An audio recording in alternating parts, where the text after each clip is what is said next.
Baik, selanjutnya saya akan menjelaskan mengenai gelombang kedua dari proses ekspansi wilayah kekuasaan Islam yang berlangsung di zaman Kekhalifahan Umayyah, yakni di bawah kepemimpinan dari Khalifah pertama, yaitu Khalifah Muawiyah bin Abi Sufyan.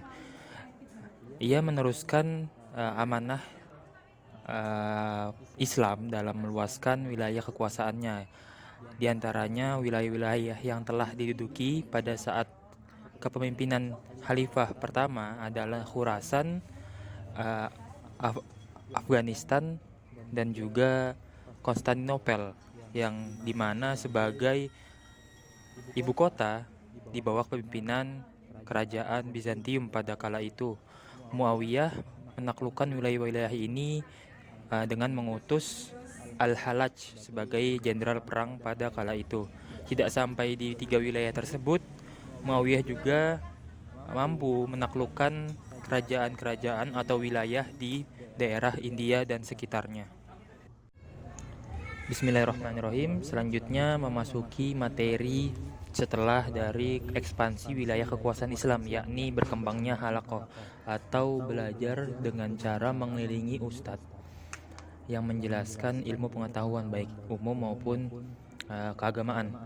Yang dimana halaqah sendiri pertama kali dilakukan oleh Rasulullah di masa periode Mekah, yang dimana dakwah Islam dilakukan secara tersembunyi di rumah Arkam bin Abil Arkam, yaitu salah satu sahabat Nabi yang masuk Islam pada kala itu. Kemudian pada masa berkembangnya halaqah itu terjadi di kepemimpinan Bani Umayyah, yang dimana halaqah dijadikan sebuah metode pembelajaran ilmu pengetahuan Islam dan juga umum di istana, khususnya oleh keluarga dan juga anak-anak dari para raja dan keluarga bangsawan. Tidak hanya di istana saja, halaqah juga dilakukan di masjid-masjid dan juga rumah para ustadz atau syekh yang ada pada zaman itu. Berlanjut berkembangnya halaqah di Daulah Bani Abbasiyah, yakni setelah Daulah Umayyah. Di Daulah Bani Abbasiyah, halaqah dilakukan sebagai bentuk lembaga pendidikan yang dimana terbagi atas dua tingkatan pelajaran, yakni pelajaran umum yang membahas tentang filsafat, filsafat, sains, teknologi, dan lain sebagainya. Adapun di tingkatan yang selanjutnya yakni membahas tentang keagamaan yang terdiri dari tasawuf, tauhid, hadis, ilmu fikih, dan lain sebagainya. Kemudian halaqah terus berkembang seiring berjalannya zaman hingga digunakan di Indonesia, yang dimana kita kenal sebagai wetonan atau halaqah di pesantren. Tidak hanya di pesantren, halaqah juga dilakukan di beberapa madrasah yang menerapkan sistem pembelajaran asrama atau tinggal di sekolah. Di sana banyak sekali penggunaan metode belajar halaqah guna memperlancar atau mendalami ilmu pengetahuan yang sudah diberitahu dari para ustadz dan ustadzah di sekolah tersebut. Terima kasih, sekian dari saya pemaparan materi keempat kepemimpinan masa Khalifah Al-Walid, yang dimana beliau berhasil menaklukkan beberapa wilayah lain di daerah Eropa.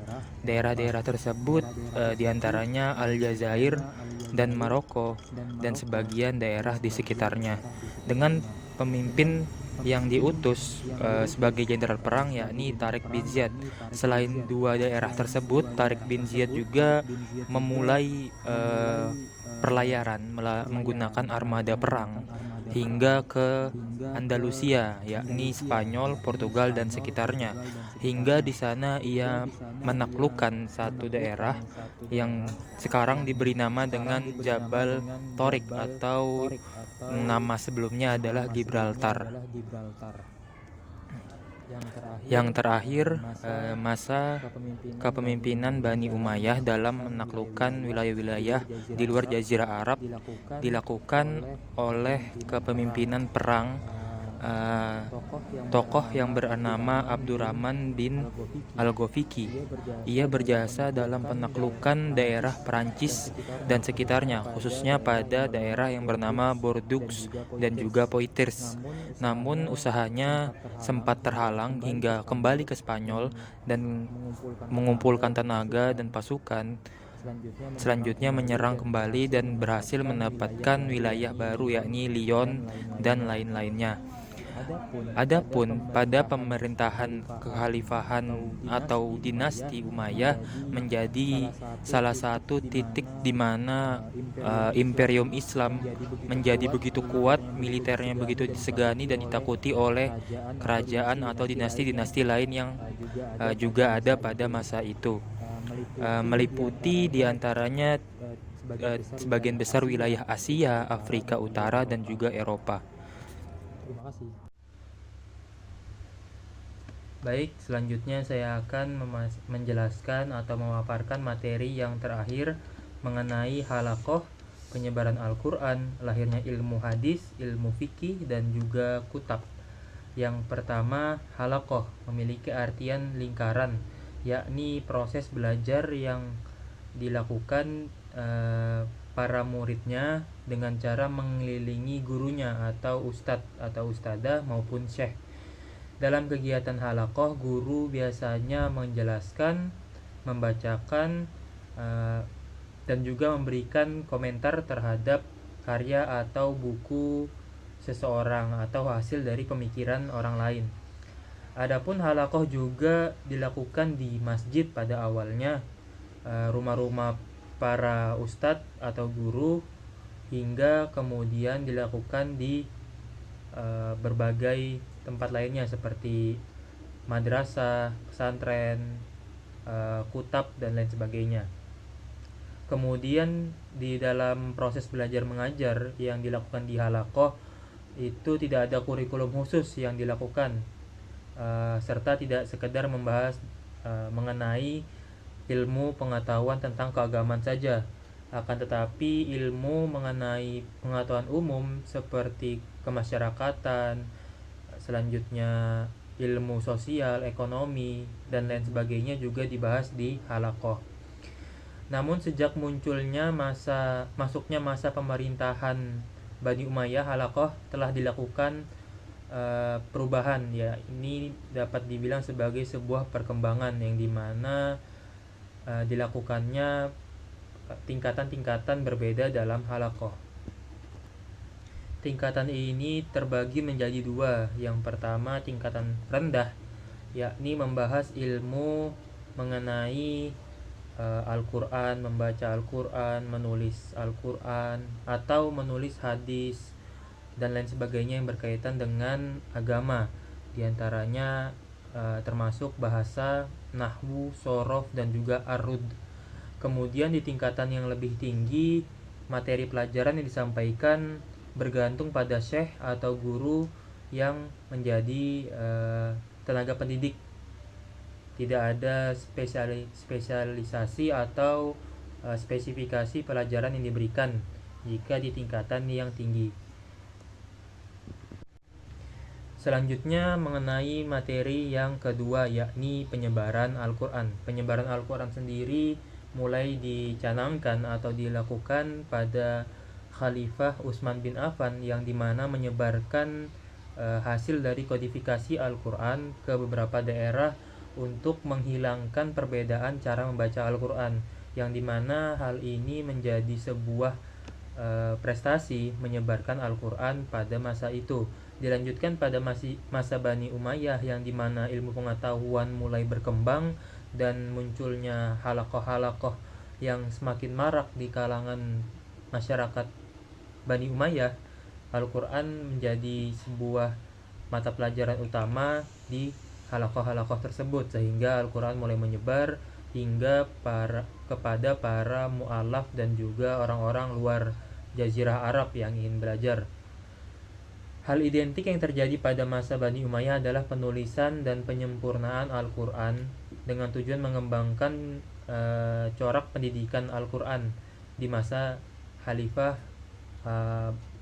Abdul Malik bin Marwan, yang dimana memperkenalkan atau menetapkan bahasa Arab sebagai bahasa resmi atau standar bahasa di wilayah kekuasaan Islam. Tidak hanya sebagai mempermudah umat Islam, melainkan hal tersebut mempermudah belajarnya orang-orang yang baru masuk Islam, atau disebut juga mu'alaf, yang ingin belajar Al-Quran lebih tepatnya. Berkaitan dengan penyempurnaan atau sebuah prestasi yang dilakukan oleh Khalifah pada masa Bani Umayyah adalah diantaranya menghasilkan tulisan-tulisan Al-Quran yang terus berkembang, dimulai dari tulisan Hijaz dan juga tulisan Kufi, yang dimana Hijaz diambil dari bahasa daerahnya, yaitu di Hijaz, dimana huruf Arab pertama dikembangkan di Hijaz, daerah yang meliputi Makkah dan juga Madinah. Tulisan ini memiliki ciri-ciri yang cenderung gundul dan sedikit ke kanan.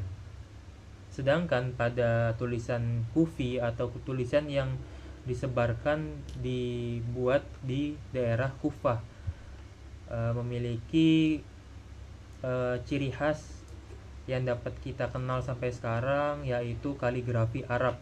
Jadi tulisan kaligrafi merupakan asal muasal dari tulisan Al-Quran yang beraliran Kufi atau tulisan Kufi, yang dimana menjadi sebuah seni sendiri dari Al-Quran itu sendiri. Selanjutnya mengenai ilmu hadis atau lahirnya ilmu hadis. Ilmu hadis sendiri mulai dibukukan atau dikumpulkan pada masa Bani Umayyah oleh khalifah yang membawa kejayaan di masa itu, yakni Khalifah Umar bin Abdul Aziz, seorang khalifah muda yang berhasil membawa kejayaan Islam baik dalam ilmu pengetahuan juga penguasaan wilayah Islam pada kala itu, yang dimana ia memiliki inisiatif untuk mencegah kepunahan dari hadis-hadis Nabi dengan meluncurkan perintah untuk membukukan hadis yang ada di dalam ingatan para hafiz, seperti tokoh-tokoh ulama dan juga para ilmuwan-ilmuwan pada masa itu. Adapun tokoh ulama atau ahli hadis yang pertama kali membukukan hadis tersebut bernama Abu Bakar Muhammad bin Muslim bin Ubaidillah bin Syihab bin Syihab Az-Zuhri. Beliau merupakan satu-satunya orang yang menjalankan perintah tersebut pertama kali, dan namanya masyhur pada kala itu. Kemudian setelah selesai dari perintah tersebut, terdapat hasil dari pembukuan yang dimana terbagi menjadi 3 jilid, yakni diantaranya Al-Musnad, Al-Jami' dan juga Al-Mu'jam. Adapun mengenai Al-Musnad adalah kitab hadis yang disusun berdasarkan urutan nama sahabat yang menulis atau menerima hadis langsung dari Nabi Shallallahu Alaihi Wasallam. Kemudian Al-Jami merupakan jilid buku hadis yang berisi 8 pokok masalah, yaitu akidah, hukum, tafsir, etika makan dan minum, tarikh atau sejarah, akhlak, dan juga sejarah kehidupan Rasulullah SAW serta perbuatan-perbuatan baik dan tercela. Dalam buku Al-Jami meliputi beberapa 8 poin-poin tersebut. Kemudian yang terakhir adalah jilid hadis Al-Mu'jam, yang dimana disusun menurut nama sahabat, guru, kabilah, serta disusun secara alfabet. Jadi nama-nama para sahabat yang menulis, yang meriwayatkan, dan juga nama guru-guru dari sahabat tersebut diurutkan dari A sampai dengan Z. Kemudian pada abad ketiga Hijriah terjadi proses pemilahan hadis yang sahih, dhaif, hasan, dan juga maudhu atau palsu, yang dimana dilakukan oleh para ulama pada masa itu. Disebut juga pada proses tersebut dengan era tadwin atau pembukuan Al-Quran, sehingga menjadi masa yang dimana melahirkan para ahli-ahli hadis yang membukukan hadis secara sistematis dan juga teratur. Selanjutnya adalah lahirnya ilmu fikih. Ilmu fikih sendiri lahir dengan utusan atau permintaan dari peraturan-peraturan dan juga pedoman dalam menyelesaikan berbagai masalah, baik masalah keagamaan, masalah kemasyarakatan, sosial, ekonomi, dan lain sebagainya. Ilmu fikih dipelajari sebagai dasar dari tindakan-tindakan yang dilakukan oleh umat muslim setiap hari, berlandaskan sumber Al-Quran dan As-Sunnah atau hadis Nabi. Kemudian ditafsirkan dan dikembangkan oleh para ulama dan tokoh fikih pada masa itu melalui lembaga pendidikan seperti Kutab di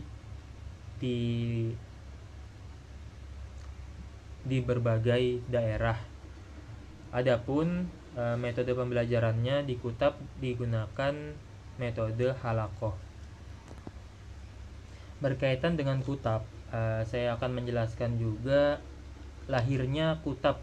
Kutab sendiri sudah ada sejak sebelum masa pendidikan Islam atau Islam yang hakiki muncul, yakni pada zaman sebelum Islam, Kutab digunakan sebagai tempat berkumpulnya orang-orang untuk membahas masalah masyarakat seperti musyawarah, pengambilan keputusan, pemilihan ketua daerah, dan lain sebagainya. Kutab juga berlanjut dan berkembang pada masa Islam sebagai tempat belajar atau proses pembelajaran, khususnya bagi anak-anak usia dini dan juga orang-orang yang terpinggirkan atau tingkatan rendah. Kutab melakukan proses pembelajaran dengan metode halaqah. Peran Kutab sangat penting bagi pendidikan, yang dimana dilakukannya berdasarkan keteladanan dan juga pembiasaan kepada para murid di Kutab oleh para syekh atau ustadz atau para alim yang ada di sana sebagai guru. Pada masa pemerintahan Bani Umayyah, Kutab dijadikan sebagai sarana belajar yang dilakukan di masjid, rumah, hingga istana. Kemudian Kutab menjadi sebuah lembaga belajar yang dibagi menjadi dua juga, yakni tingkatan rendah oleh para masyarakat biasa, dan kemudian di tingkatan tinggi oleh para keluarga-keluarga istana, yang dimana pada Bani Umayyah anak-anak maupun keluarga dari bangsawan belajarnya juga di Kutab dengan syekh dan juga ustadz yang berbeda dari kalangan-kalangan masyarakat biasa. Demikian presentasi dari saya, penjelasan mengenai sejarah pendidikan Islam materi 1 sampai dengan 5. Jika ada salah kata dan perbuatan, mohon maaf. Assalamualaikum warahmatullahi wabarakatuh.